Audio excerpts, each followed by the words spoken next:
the reality is how do I walk in empowerment and not be a victim in life?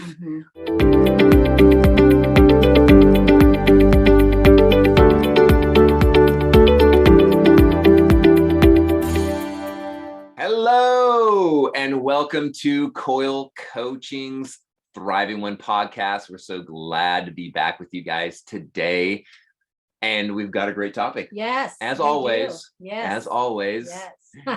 Before we get started, hey, what's going on? Announcements. Yes. What's going on? What's going on with Coil Coaching? So specifically, I am excited to announce, like we've been looking forward to this for months. We've saved the dates on this one, but Coil Coaching Women first in-person retreat is finally happening. Yes. So if you are a part of our community, and even if you are, this is the first time you've heard of us, Coil Coaching Women is a branch of Coil Coaching that caters to the women in our community. Yeah. So we are having our first in-person retreat. That's so exciting. Yes. It's going to be called Rooted and Established, from Ephesians 3:17, being rooted and established in his love.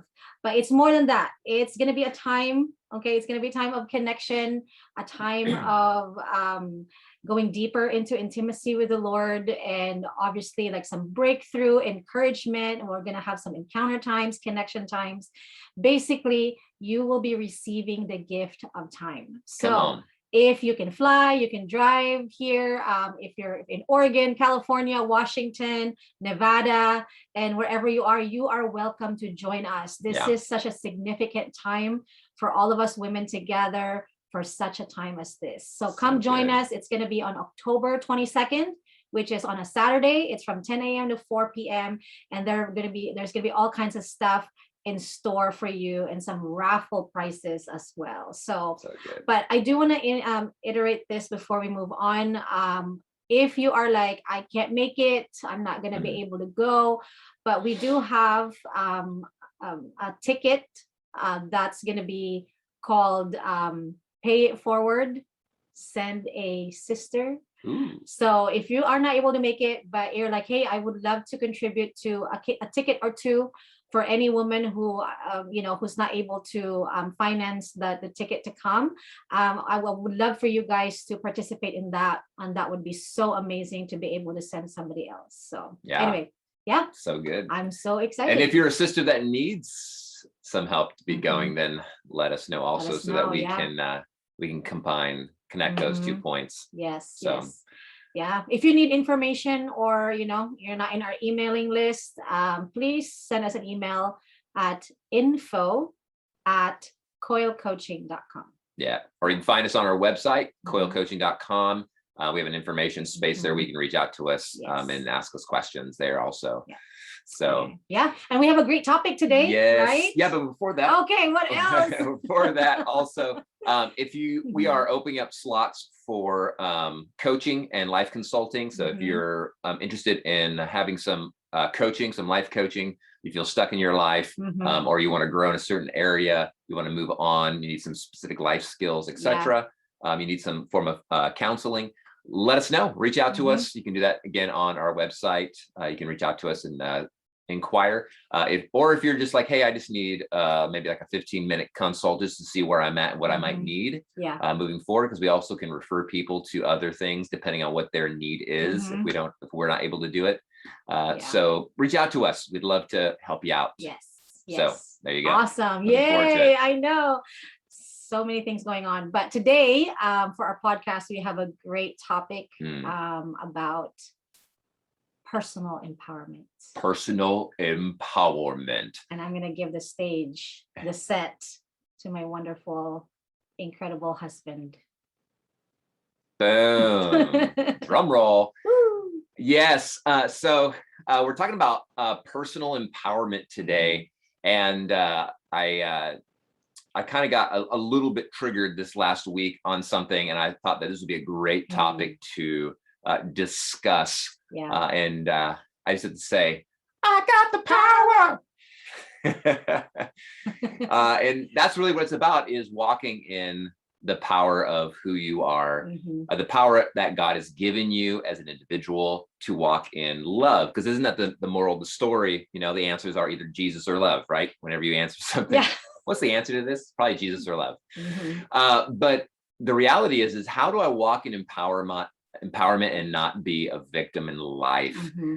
And so I was just meditating on this, my personal process, as I've developed my empowerment, Mm-hmm. my internal empowerment, you know, as a husband, as Mm-hmm. a father. So what I mean by what does that look like practically in life? Mm-hmm. Well, if my daughter freaks out and you know she's having a hard time because she's Right. 6 and she doesn't understand that she needs to eat food and not be hangry, right? Mm-hmm. And so if she's like freaking out, which she did last night, she has her moments, right? Like anybody that has kids, they understand this. All right. Is this reality that if my daughter's freaking out Mm. and then I start to freak out, that means there's something going on with me. Yeah. And if I yell at her because she's having a hard time, Mm-hmm. then what's happening here is I'm my power, my internal power feels attacked. It feels Mm-hmm. unsafe. And if I'm going to Yeah.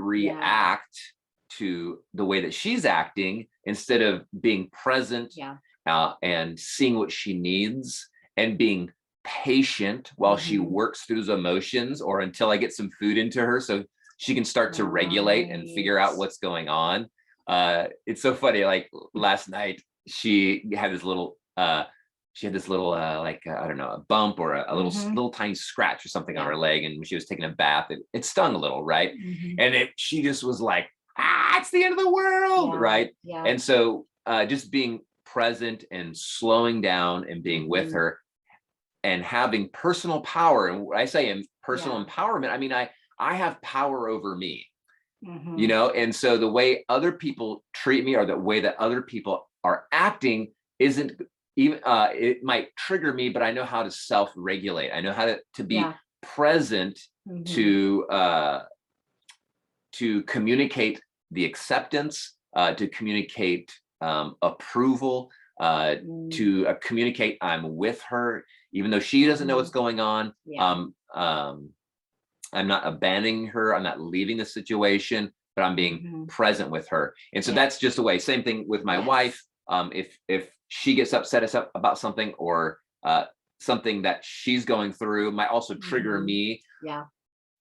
Triggering is this key that helps us understand Mm-hmm. that, oh, I need to step into self-empowerment or Mm. personal empowerment. Yeah. I need to be a powerful person Yeah. instead of being a victim. Mm-hmm. Now, we're not perfect at that. Yes. Okay, I'm not perfect at it. But here's the thing, a big thing about growing personally and walking Mm-hmm. in personal empowerment is being aware of what triggers you. Mm-hmm. Be aware Yeah. of what is going on internally. Yeah. Instead of just, because a lot of times we just live on autopilot if we haven't Mm-hmm. developed the skill set, Yeah. Yeah. right? Yeah. Yeah. And so I want to talk about a topic today related to personal Mm-hmm. empowerment. And the topic is insecurity. Yeah. Bum, bum, bum. Okay, so I want to talk about insecurity and Mm-hmm. then how do we self-regulate to move through that as an empowered individual? Yeah. So we can be present and we can be powerful, not overpowering someone else, but being Mm-hmm. personally powerful to Yeah. be present, to love, to walk Mm-hmm. in care and kindness Yeah. towards others. Because you just look on Facebook, you can look on the Oh. news, and you can see how people are not personally empowered and they Mm-hmm. just are slinging their venom Yeah. either through comments or online watching people. It's just Mm-hmm. ridiculous, right? You can't Yeah. even watch the news without watching someone walking in a victim mindset, I guess is a Mm-hmm. simple way to say it. Yeah. Yeah. So let's talk about really Okay. quick Yeah. insecurity. Mm. Where does insecurity come from? Yeah. That's a really interesting topic and Mm, interesting it's an interesting thing because it's something that it's very real out mm, there, and but for some reason people are really good at hiding it mm, through, whether now it's so easy now through social media, you know, like the information age right now. So just going back to the story of Madison last night, like, is that really was, it was pretty scary for her, like the way that she was crying, because usually like Madison's a pretty confident child, like she knows what she wants, she knows what she doesn't want. But then last night, like I could hear the terror on her voice. And Totally. and I went to her and I said, Madison, Madison, and I took her attention away from the pain, but I said, come look at mommy, look at mommy. And I put her attention on me, on my eyes. And as soon as she looked at me, her voice started calming down. And I said, Madison, and I held her face. I said, you're safe. Mm. You're safe. Mommy's here. Daddy's Mhm. here. We're here for you. And she went from to like, Yes. and I could hear her voice calming down. And Yes. then I didn't ask her how painful it was. I didn't ask her like to focus on the pain, but I asked her to focus on me. Mm. Like, because every person, I feel like where insecurity comes from is the lack of security, That's right. right? So insecurity, the word security is you're secure, right? Right. You add the word in there, insecurity, it's the awareness of the lack of security that Right. someone feels. Yeah. And Madison at that time, she was so focused on her pain and she didn't feel safe. She didn't feel secure. So the first thing I knew that would made her feel secure is if she focused on me. And I said, Madison, mommy and daddy are here to help. We're here Yes. for you. And as soon as she realized that, like, I didn't make her do anything, like put her feet or whatever. I made her turn around and focus on me. And I said, okay, let's work on this together. And pretty soon, Matt came in and I'm like, how can we help you? And, we focus on like me looking at her again, embracing her, all the signs of like, to get her from the insecurity insecurity part into like what would make her feel secure. Right. Because as a 6-year-old, she didn't feel secure. And so we Right. did all the steps. And pretty soon she was like, okay, I guess you can put Neosporin on it and then put the Band-Aid and stuff. And Yes. all of a sudden her face changed. She's like, oh, that wasn't too bad. Yes. Right. And I think because when she went from the awareness of her lack of security to her awareness of the insecurity of the word insecurity went away, Right. she suddenly felt powerful. That's right. She felt powerful to decide for herself if it was painful or not. And when she came to that place, she felt secure. Yes. So, and I thought that was a really great good example. Like insecurity, I felt like for me is the awareness. It's so weird. It's like the awareness of the lack of security Right. in your present moment. Yes. Yeah. And I think we all have it, Right. Definitely. Yes. Yeah. It's interesting, the definition of insecurity as uncertainty or anxiety about oneself, Right. or the lack of confidence. And so like yeah. that experience, and insecurity is a byproduct of fear. Right. Yes. So she was afraid of the fear. And I think she's also afraid in that scenario. There's a lot of things going on in that moment that she doesn't want to get water in her eyes when Dewey watched the soap. Yes. So I think there's this compound. It was just overwhelming, everything overwhelmed. But I think it's a great example because we experience that as adults. Yes. Yeah. Life experiences cause us to go into a place of feeling uncertain, or feeling anxiety, Right. Or feeling a lack of confidence, specifically in yourself. And when I think about insecurity, one of the main things I think about is, I guess, our identity, the structure of our identity. And if we were to get down to the root of it, like our foundation in our identity is related to value. Am I valuable? Right. Am I enough? And obviously, the beauty of God and the price that Jesus paid on the price communicated our value. And when we received him into our life and our heart, and we chose to follow him, our spirit man was renewed, or I like to see our spirit man as our DNA of heaven. Like it is the foundation of who we are. So we have this ability to walk in security. Yeah. But our soul, our heart, our mind it is in this journey of renewing, of coming in agreement with that. Mhm. So in the Mhm. meantime, we have moments where we experience Yeah. insecurity, and it's insecurity is some kind of is related to fear, Mhm. right? And so one of the things I feel like, so insecurity is really an attack on our value. Mhm. Yeah. So it's a Yeah. thought process that is Mhm. attacking our value. It could be an external force that's attacking our value. And I know one of the ways recently, and kind of what sparked this conversation I felt like we should talk about today, was comparison. Yeah. Yeah. That's a huge thing. Yep.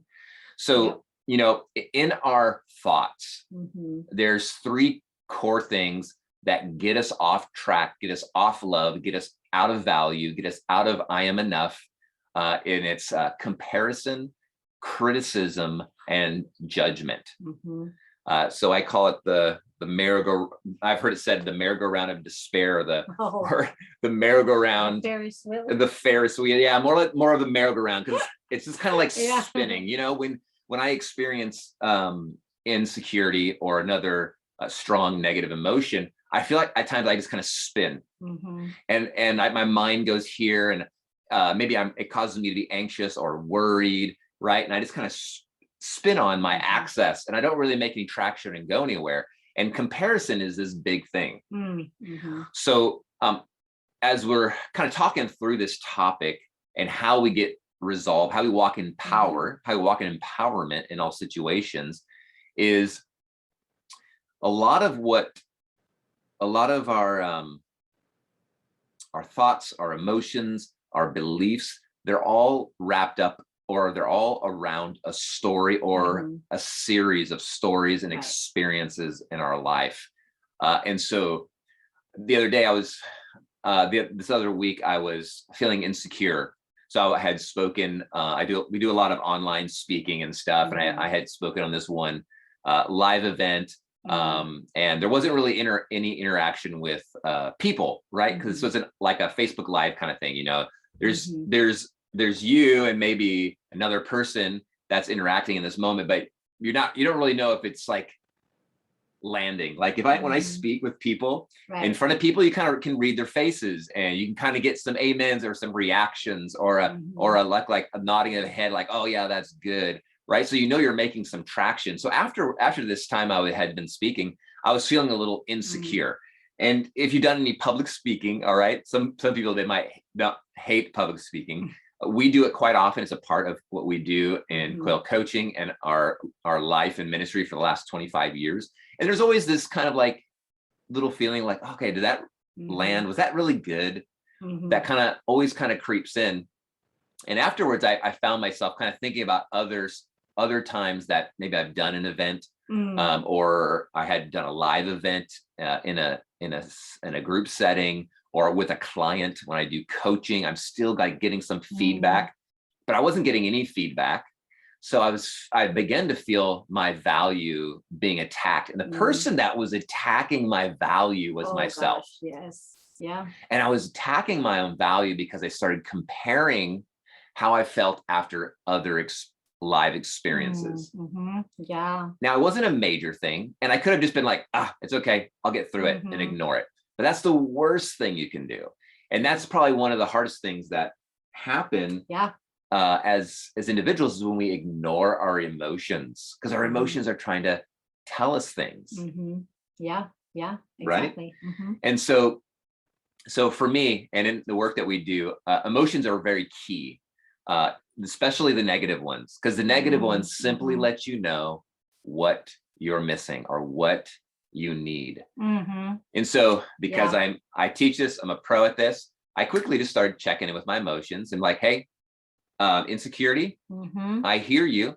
What story? What are we believing? So I just Yeah. kind of started thinking about and processing through, what is the story that my Mhm. mind is in? I'm like, okay, there's some comparison happening here. Yes. Heart, we're comparing. I'm sorry that we're comparing you to other times. Uh, and then I just went into what I would call personal empowerment, personal care, where I would just started Mhm. speaking courage, just Yeah. like what Yeah. you were sharing with Madison. When Mhm. Madison was freaking out, Mhm. she was like, felt overwhelmed, felt Mhm. anxious, felt worried. She didn't want her little cut to get touched, or she didn't want Neosporin or a Band-Aid at first, but you came in and said, hey, sweetie, look at me. I'm with you. Daddy and I are with you. And so you brought your attention off of the pain, brought the attention off of the fear, and you were communicating your presence. And so that's so key. I think that's a form of empowerment right from other people as well. Surrounding yourself, personal empowerment. You can do it yourself, but at the same time, we're not meant to do things just by ourselves. Right. There's still a degree of like, hey, when you are insecure or lacking the security, sometimes we need other people to help us through that. Sure.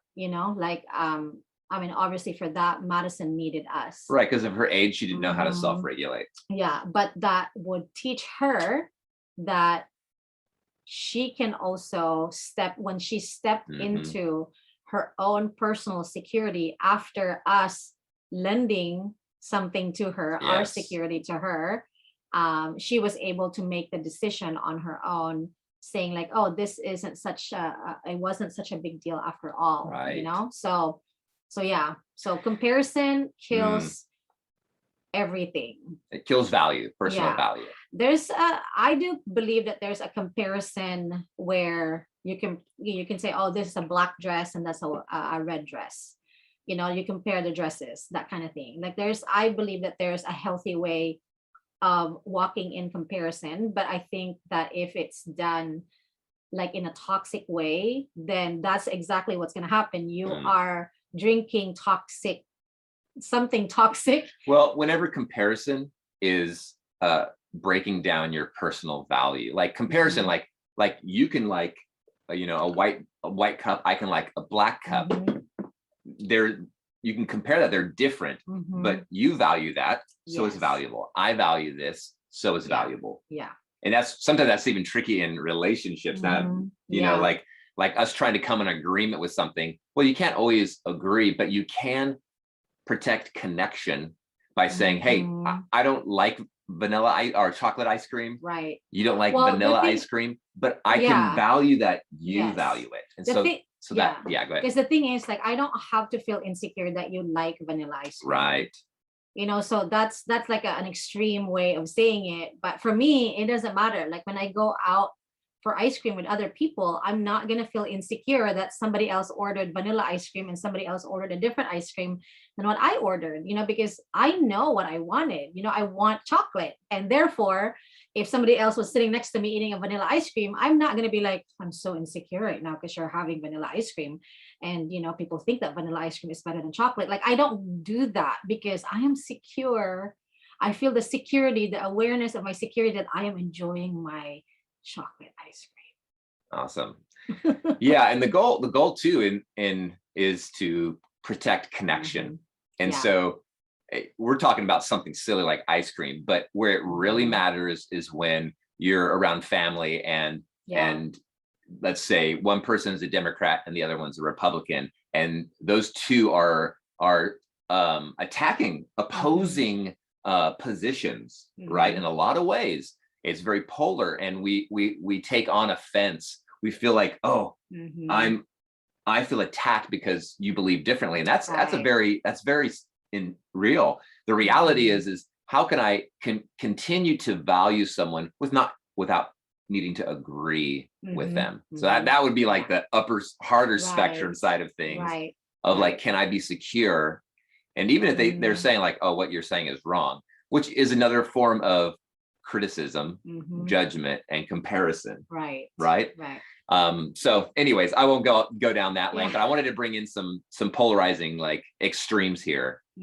So insecurity. So we were talking about comparison. I see like comparison is a house of what I would say devaluing. If we hang out there, it breaks down and hinders your vision to see your value.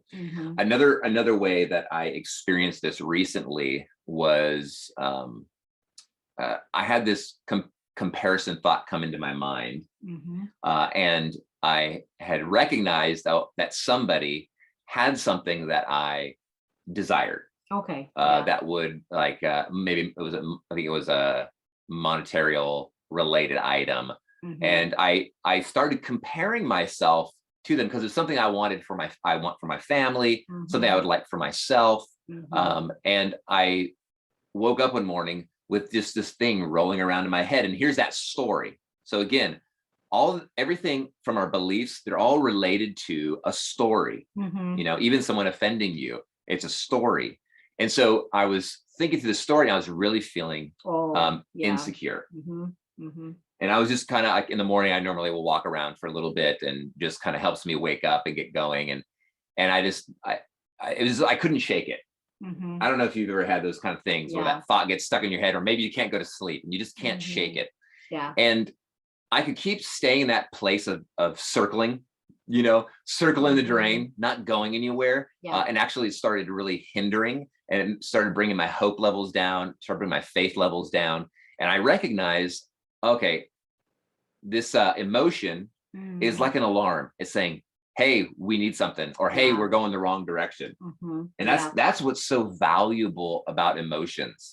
Emotions let you know where you're going. If you have positive emotions, hey, you're on a great track. Happiness, hope, peace. Okay, you're doing great in this space. If you're experiencing negative emotions, fear, sadness, anger, anxiety, it's meaning, hey, we're going in an unhelpful direction. And so negative emotions really are helpful. I would say that they are our friends. Now, they don't make us feel good, but that is for a reason. It's like if I break my leg and I try to keep walking on it, pain signals are going to go up to my brain and scream at me to stop walking on that leg, stop and take care of it. So in my experience, I was feeling insecure, and I was feeling sad. And so I realized, oh man, okay, my alarm system's going off internally. I need to just stop for a moment and figure out what story am I in. So I recognized the story that I was in, and I identified it as I was comparing myself. And so I should be feeling negative emotions if I'm comparing myself to somebody else. I'm degrading my personal value. So what do I do? And this is for you, like, what do you do when you're recognizing? I think the biggest thing is to build value for recognizing your negative emotions, and then just listening for what it needs. So what did I need? I felt insecure, so I needed security. So I just connected with myself. I call this, I hear you, I love you, or I hear you, I accept you. So those I call them red light emotions, but those negative emotions, they were letting me know to stop. And so I stopped, and I'm like, all right, what do you need? I'm feeling insecure. I need some security. I'm like, Matt, I'm sorry, I was participating with comparison. Or Hart, I'm sorry, I was participating with comparison. I hear you. You're feeling insecure. So I just like to acknowledge. I like to acknowledge those feelings, to actually let it know that I'm actually hearing it, and I want to give it what it needs. And I think it's important, like, you sat with yourself and talking, because I think a lot of the times that we don't stop to listen, we stop to respond. So when you're talking to someone, like, so empathy is in place here, even if it starts with yourself, because you can't make people empathize with you, like, like, so you first have to start with yourself. Like, when you're feeling insecure and there's comparison and criticism and judgment in there, asking yourself, like, where, like, like, what do you need? Like, the question is, what do you need, is another step. And feeding that need is also an important step, to where, like, because a lot of people, when they do feel insecure, there's because of comparison, criticism, and judgments, a lot of the times people go to places to feed that insecurity that doesn't really help with the cycle of insecurity. So this is important. It's like our bodies, like, if you were not feeling well, or there was something wrong, feeding your body the right things that they need, in order to get back on track is as much as needed in this scenario with our personal empowerment. Yes. Like getting, like, it's before you can feed it something, before you can feed the need, you have to recognize, like, oh, where is this coming from? That's why it's so important to sit down with yourself and Right. recognize the green light, positive, the red light, negative emotions, because those emotions are driving you at right now where you're headed. So Right. therefore you have to recognize, like, oh, if I'm having a red light emotion with the comparison, the insecurity, and the criticism and judgment, then what do I need? What do I need? Not what you want. Right. Right. Want is, Can I have some more Netflix? Can I have some more ice cream? Can I have some yeah, more? exactly. Yes.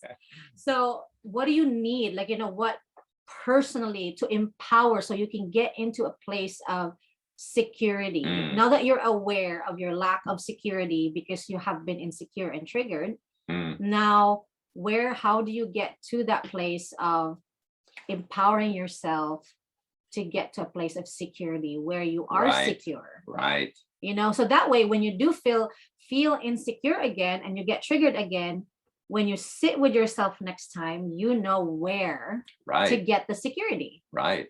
So right. And so after I kind of like walked through that process of recognizing, acknowledging it, giving it a voice, and then valuing it, like, hey, I'm trying to help you here. And like, oh, okay, you're not trying to make me feel bad. You're letting me know that we're getting off track. Like, stop. Yes. Right.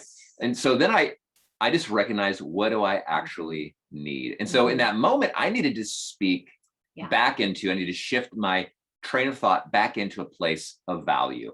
Now, my value doesn't come if I get that thing. Right. So my value doesn't come if I get that thing, because that's always in the future, one day. But now. Or it's dependent on somebody else changing the way their opinion is or how they act. Right. It's not dependent. It's dependent on you. It's called personal empowerment. I'm powerful. So I can actually shift my emotional state or my where my heart feel like it's going by taking responsibility and doing what I would say is compassion.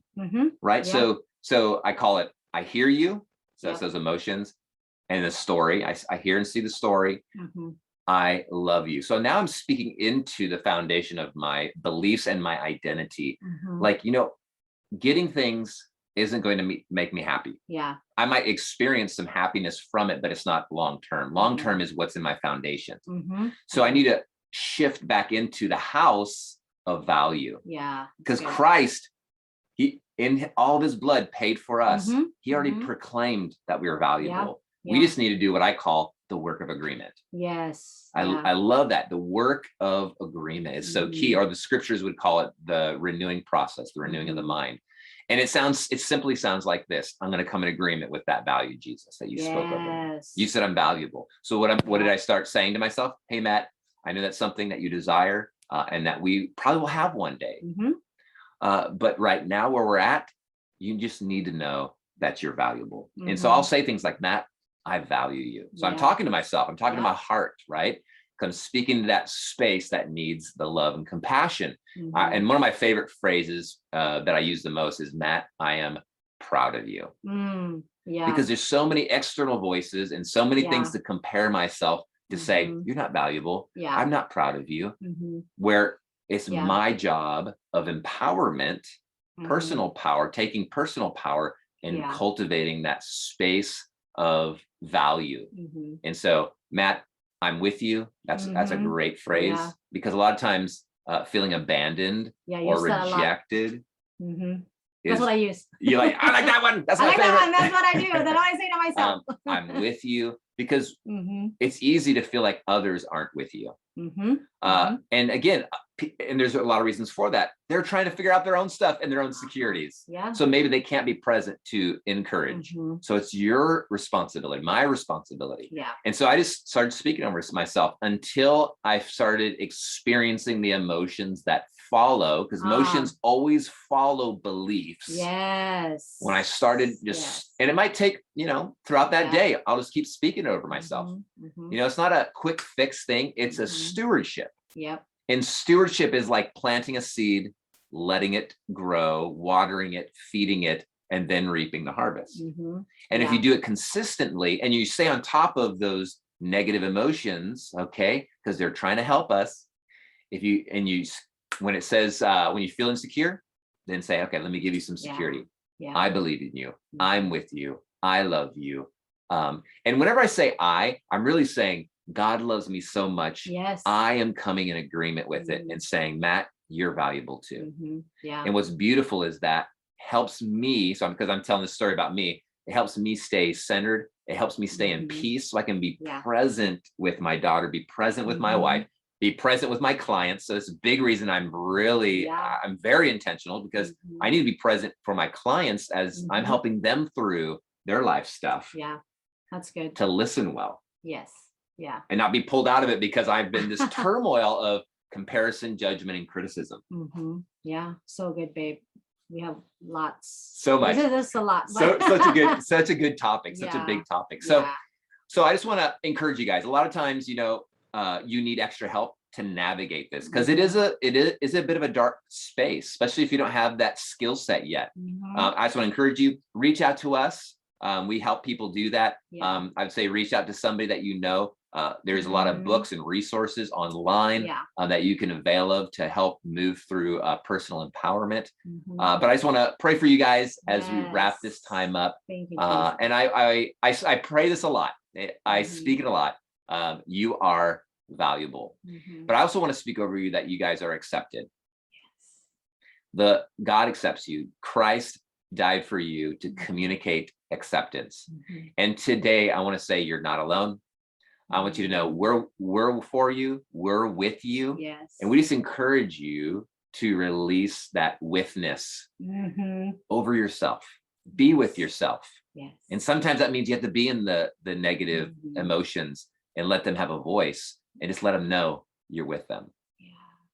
So we bless you guys, and we encourage you to see the need and meet the need of love in your life. And if you need help, come, let us know. We'd love to help you out. Yeah. Until next time, bless you guys. Bless you. And we'll see you very soon.